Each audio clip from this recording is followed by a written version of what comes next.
covered the technical vulnerabilities. We've looked at your policies, how you're kind of running your business, but how are your employees, how's your staff responding to attacks? So this is a really simple, easy to use system where you can start campaigns, you can measure the progress that your staff has. So at a high level, when you hit this page again, you see kind of a stoplight gauge where, in this case, we're not doing too well here, but over time, you'd see different results here in trends. So if I start another one,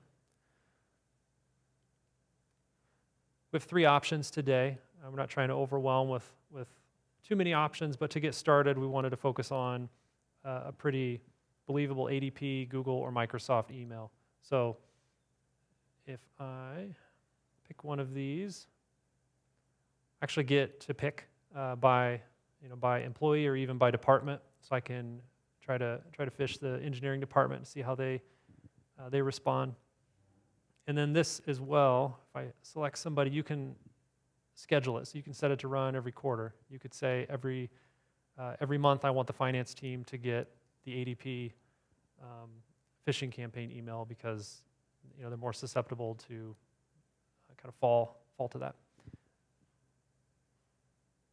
So then if I go back and check out some results of one that has finished, it'll look pretty similar.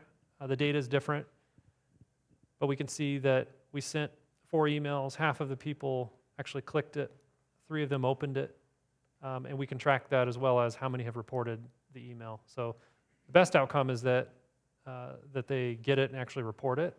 They open it and report it, or just report the email. But worst outcome is if they click it and submit data. So, and again, you can download and export information if you're trying to put this into kind of an executive report. Yeah, the question was if the users that are getting these emails are flagging them and marking them as spam, how are they making it through to actually test them? So that's one of the aspects that we built in is as an administrator, somebody going in and running these, you have the capability to set up or to send a test email and actually whitelist IPs. So that's how we make sure that we can get through. That's a good question. Yeah.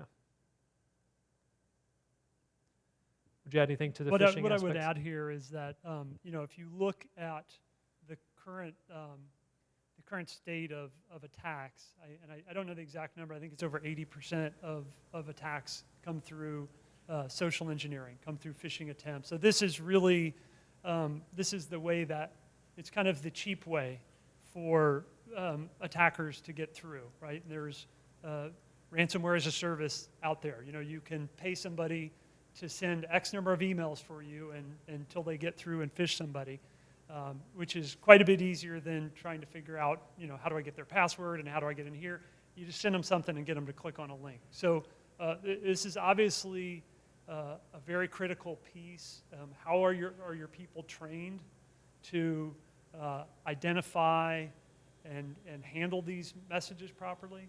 And so we felt this was critically important to have in the product for a couple of reasons. One, so you can measure that, but then also you can integrate that in with your overall posture, right? To be able to compare that, not only look at how secure is your environment and what's your maturity from a process standpoint, but how are your people actually responding? And then the last thing we've done is if someone is phished, we do send them to a site where we're going to provide some pretty rudimentary training in terms of how to identify and avoid being phished. But this is a great, you can use this for your customers or your employees as a good indicator of where additional training is needed. So there's other training options out there you can use to help improve your customer or your employees' response to this. Rob, there's a question that came in. What typically happens if somebody opens up an email and they've been phished? Do they know right away, like the big scary picture shows up on their computer, the company shuts down, or is it possible they don't know? Or at what point do you know? And describe what happens. Yeah, that's a really good question because, well, if you get phished by our simulator and you click on it, you get a nice picture of a cat, and it's going to give you a video and tell you not to do that again. But if it's a real attacker, the reality is many times they're going to, they're going to maybe collect data from you that they're going to use at a later time. They're going to get into your system and wait for the opportune time.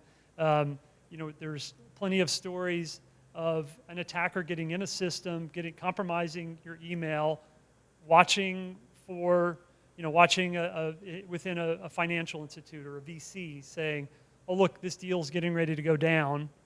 We're going to have there's a transaction happening. Oh, let's send an email right now to ask for money. Hey, we need this money transferred. Go ahead and transfer it now.